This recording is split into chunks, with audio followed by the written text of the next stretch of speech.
Bonjour à tous. 600 personnes recherchées pour les vendanges dans le Jura. L'association Soleis, spécialisée dans le recrutement de saisonniers à Lons-le-Saunier, recherche 600 vendangeurs pour répondre aux besoins des différents vignobles jurassiens.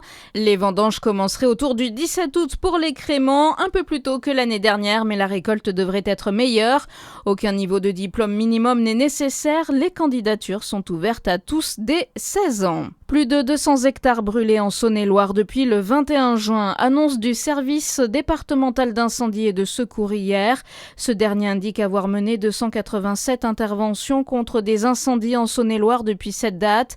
Le département est toujours classé en risque sévère pour les feux de forêt aujourd'hui. Toute notre région est aussi en vigilance orange canicule.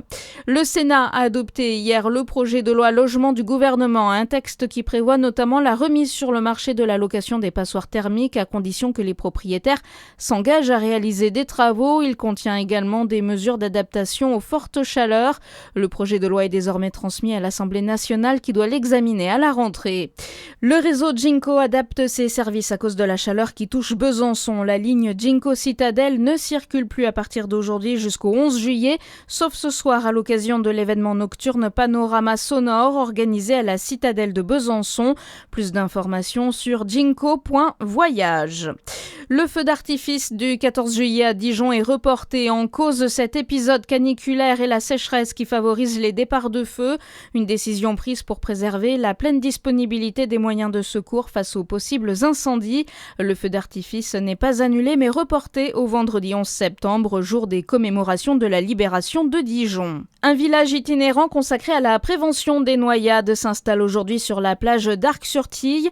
Avec le retour des fortes chaleurs et des vacances scolaires, les plages et les espaces de baignade de l'agglomération dijonnaise attirent de nombreux habitants, une fréquentation qui augmente le risque d'accident même si ces sites sont surveillés. Cette journée gratuite doit permettre notamment aux jeunes de 6 à 15 ans d'apprendre les bons réflexes à adopter dans l'eau et sur les berges. Nicolas Gomez. Oui, les plus jeunes seront sensibilisés aux différences entre les lieux de baignade, aux dangers liés à la profondeur, au courant, à la fatigue ou encore à une mauvaise appréciation de leur capacité physique. Plusieurs ateliers sport santé seront proposés, ainsi qu'une démonstration de sauvetage aquatique ou encore une initiation aux gestes qui sauvent. L'objectif n'est pas de transformer les participants en sauveteurs, mais de leur apprendre à donner rapidement l'alerte et adopter une conduite adaptée.